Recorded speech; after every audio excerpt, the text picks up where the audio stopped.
Tehran के अंदर Azerbaijan की एम्बेसी में गोलीबारी। ये देखिए, अब आप विजुअल्स देखते रहिएगा, फुल फ्रेम पे शॉट्स करिए। अजरबैजान एम्बेसी के सिक्योरिटी गार्ड, सिक्योरिटी हेड की गोलीबारी में मौत। ये देखिए कैसे ये गोलीबारी की गई। हमलावर ने AK-47 से एम्बेसी के अंदर गोलीबारी की।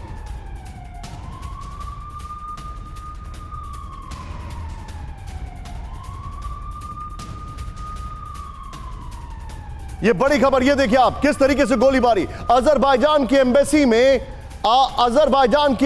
में एक व्यक्ति घुसता है AK-47 लेकर, उसने गोलीबारी की। ये देखिए, नहीं मैं चाहूंगा वही विजुअल प्ले ऑन करिए, ये वाला नहीं, वही विजुअल प्ले ऑन करिए। ये दूसरा विजुअल, इसकी आवश्यकता नहीं है। ये देखिए, ये विजुअल जो है, ये जैसे ही गार्ड इन्होंने गेट खोला, सिक्योरिटी हेड जो था बाहर आया, ये गोलीबारी हुई, इसने फायरिंग की, एक आदमी को गोली लगी, वो अंदर भागा।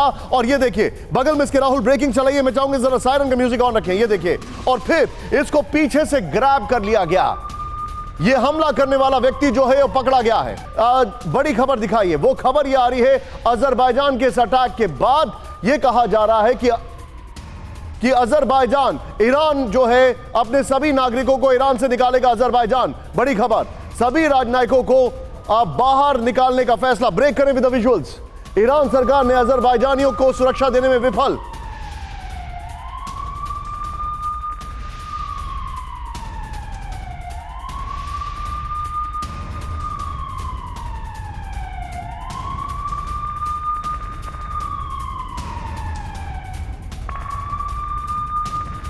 विदेश मंत्रालय का बड़ा आरोप।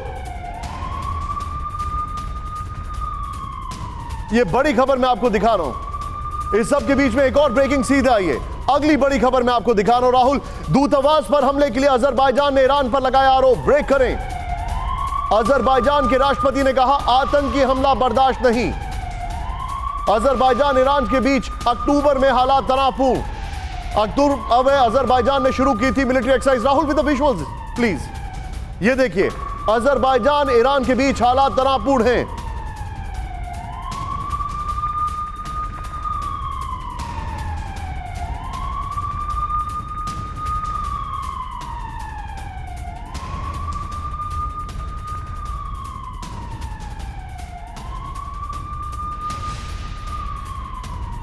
मैं चलूंगा यहां पर मनीष झा मेरे साथ है। मनीष, ये बहुत बड़ी खबर है।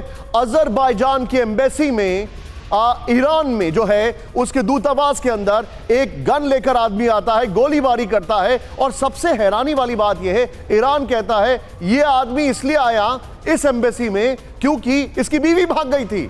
मतलब उसको कहीं और जाने की जगह ही नहीं मिली। देखिए निशांत, सबसे बड़ी बात यह है कि अजरबैजान और ईरान दोनों ही शिया बहुतायत मुल्क हैं। दोनों के बीच में पिछले कुछ समय से काफ़ी तनाव था, लेकिन आज की घटना के बाद आप कह सकते हैं कि ईरान में अब तक सिर्फ अमेरिका और ब्रिटेन के एम्बेसी पर अटैक हुए थे, लेकिन अब अजरबैजान भी उसमें शामिल हो गया। जब आज सुबह अचानक एक गनर आया और जो CCTV फुटेज है उसके मुताबिक वो गनर आता है, उससे पहले एक विजिटर की गाड़ी आती है, उससे उसकी गाड़ी टकराती है, फिर वो गनर बाहर निकलता है और उसके बाद का जो हम विजुअल दिखा रहे हैं, तारीफ करनी होगी अजरबैजान सिक्योरिटी के उस ऑफिसर की जिन्होंने जान की बाजी लगाकर उसे पकड़ा था। और इस पूरे मामले में अजरबैजान एम्बेसी के जो सिक्योरिटी हेड हैं वो मारे गए हैं और 2 और सिक्योरिटी ऑफिसर घायल हो गए हैं। और इसके बाद ये हुआ है कि अजरबैजान और ईरान के बीच का तनाव चरम पर पहुंच गया है। अजरबैजान ने कहा है कि हम अपने सभी नागरिकों को ईरान से बाहर निकालेंगे, और क्योंकि ईरान की सरकार अजरबैजानियों को सुरक्षा देने में विफल रही है। हम अपने दर्शकों को बता दें कि दरअसल कुछ महीने, हालांकि अगर आप देखें तो जब आर्मेनिया और अजरबैजान के जंग के बाद अजरबैजान की, मनीष मैं आपको थोड़ा सा रोकूंगा। मैं चाहूंगा कि सिर्फ स्क्रीन पर ये विजुअल और मनीष को दिखाएं इन द रेशियो ऑफ 30-70 और 40-60। Manish go ahead. बिल्कुल, हम अपने दर्शकों को बता दें कि आखिरकार ईरान और अजरबैजान के बीच चल क्या रहा है। तो 2020 में जब आर्मेनिया अजरबैजान की जंग हुई, अजरबैजान जब को एक जीत मिली, तो उसके बाद ईरान को भी दबाव लगने लगा। अजरबैजान और ईरान के बॉर्डर पर ईरान ने अपनी तरफ से एक सिक्योरिटी ड्रिल भी की थी। और सबसे बड़ी बात है कि ईरानियन को यह लगता है कि अजरबैजान और इजराइल के बीच बहुत घनिष्ठ संबंध हो रहे हैं। आज भी अगर आप देखें तो अजरबैजान एम्बेसी पर अटैक के बाद सबसे पहले जो सपोर्ट का स्टेटमेंट आया वो इजराइल के विदेश मंत्रालय की तरफ से आया।